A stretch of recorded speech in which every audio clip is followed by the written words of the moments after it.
Right 6 media. పశ్చిమ గోదావరి జిల్లా తాడేపల్లిగూడెంలో నకిలీ మెడిసిన్ మాఫియా రాజ్యమేలుతోంది. ఈ నకిలీ మెడిసిన్ అమ్మి అతి తక్కువ కాలంలోనే వందల కోట్లు కూడబెడుతున్నారనే ఆరోపణలు కూడా వెలువెత్తుతున్నాయి. హైదరాబాద్ కేంద్రంగా బల్క్గా ఈ మెడికల్ రా మెటీరియల్ తీసుకొచ్చి తాడేపల్లిగూడెంలో ప్యాకింగ్ తయారీ కేంద్రాలు ఏర్పాటు చేసి మనుషుల ప్రాణాలతో చెలగాటమాడుతున్నారు. తాడేపల్లిగూడెం హైదరాబాద్లో ప్యాకింగ్ చేస్తూ manufacturing date, expiry date Tadepalligudem గోడౌన్లోనే వేస్తున్నారంటే వీరు చేస్తున్న ఆగడాలకు అంతే లేదని చెప్పొచ్చు. వీరికి చెందిన మెడికల్ ఆఫీసులు తెల్లవారులు తెరిచే ఉంటాయి అనడంలో సందేహం లేదు.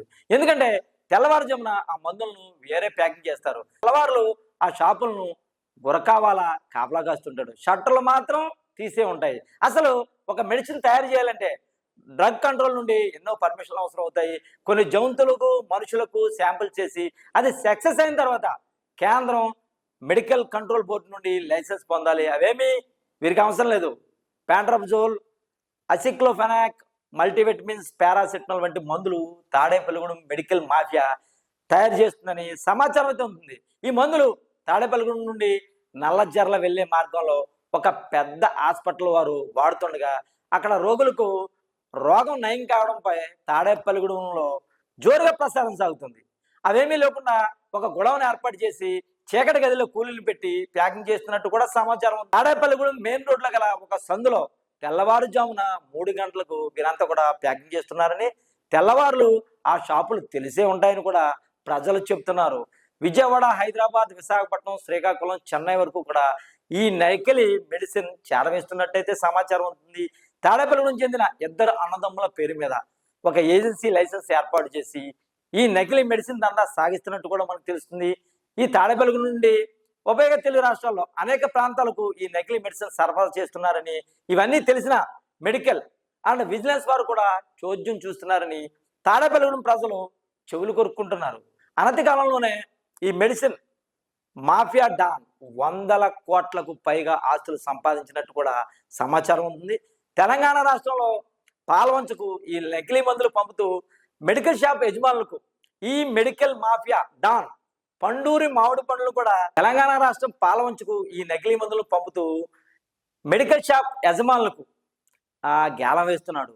పండూరి మామిడి పండ్లను బహుమతిగా ఇస్తున్నట్లు కూడా మనకు తెలుస్తోంది. ఈ నకిలీ మెడికల్ మాఫియా 10 బాక్సులు కొంటే మరో 10 బాక్సులు మెడికల్ ఫ్రీగా ఇస్తున్నట్లు కూడా అందరూ చెప్తున్నారు. అసలు ఒక మెడిసిన్ తయారు చేయాలంటే ముందుగా మ్యానుఫ్యాక్చర్ ఉంటారు, అక్కడ నుండి C&F గోడౌన్కి వెళ్తుంది, అక్కడ నుండి డిస్ట్రిబ్యూటర్ వరకు వెళ్తుంది, అక్కడ నుండి రిటైల్ కౌంటర్కు అంటే మెడికల్ షాప్కు చేరాల్సి ఉండగా ఈ తాడేపల్లిగూడెం మెడికల్ మాఫియా నేరుగా అమ్మడంపై పలు అనుమానాలకు తావిస్తుంది. ఇవన్నీ తెలిసిన జిల్లా డ్రగ్ అధికారులు అటువైపు చూడకపోవడంపై ప్రజలు ఆగ్రహం వ్యక్తం చేస్తున్నారు. ఉమ్మడి పశ్చిమ గోదావరి జిల్లా వ్యాప్తంగా జిల్లాలో డ్రగ్ ఏడీ ఉంటారు, వారి కింద 5 డిఐలు ఉంటారు. డిఐ అంటే డ్రగ్ ఇన్స్పెక్టర్ అనమాట. ఏలూరులో ఒక డ్రగ్ ఇన్స్పెక్టర్ ఉంటారు, భీమవరంలో ఒక డ్రగ్ ఇన్స్పెక్టర్ ఉంటారు, తణుకులో ఒక డ్రగ్ ఇన్స్పెక్టర్ ఉంటారు, కొవ్వూరులో ఒక డ్రగ్ ఇన్స్పెక్టర్ ఉంటారు, అలాగే జంగారెడ్డిగూడెంలో కూడా ఒక డ్రగ్ ఇన్స్పెక్టర్. కానీ వీరు ఈ నకిలీ మందులు తయారు చేసే వారిని ఎందుకు వదిలేస్తున్నారో ఆ దేవుడికే తెలియాలి. ఈ నకిలీ మెడిసిన్ వేసుకున్న రోగులు రోగం తగ్గకపోగా కొత్త సమస్యలు వస్తున్నాయని వాపోతున్నారు. ఈ నకిలీ మెడికల్ మాఫియా డాన్లు కలవడానికి తెలంగాణ నుంచి మొన్ననే మెడికల్ రిటైర్డ్ ఏడి హుటాహుటిన తాడేపల్లిగూడెం వచ్చి కలవడంతో ఇక్కడ మెడికల్ షాప్ యజమానులు చెవులు కొరుక్కుంటున్నారు. వీరిద్దరి మధ్య ఉన్న లింకులు బయటపడిపోతాయేమోనని, ఇక్కడికి వచ్చి ఉండవచ్చని వీరంతా కూడా చెప్పుకుంటున్నారు. తాడేపల్లిగూడెం మెడికల్ షాప్ యజమానులు కొంతమంది బాహాటంగానే చెప్తున్నారు. ఈ మెడిసిన్ మాఫియా చిట్ట అమరావతి చేరిందని, రేపో మాపో ఈ మెడికల్ మాఫియా ఆగడాలు అరికడతారని తాడేపల్లిగూడెం ప్రజలు ఎదురు చూస్తున్నారంట.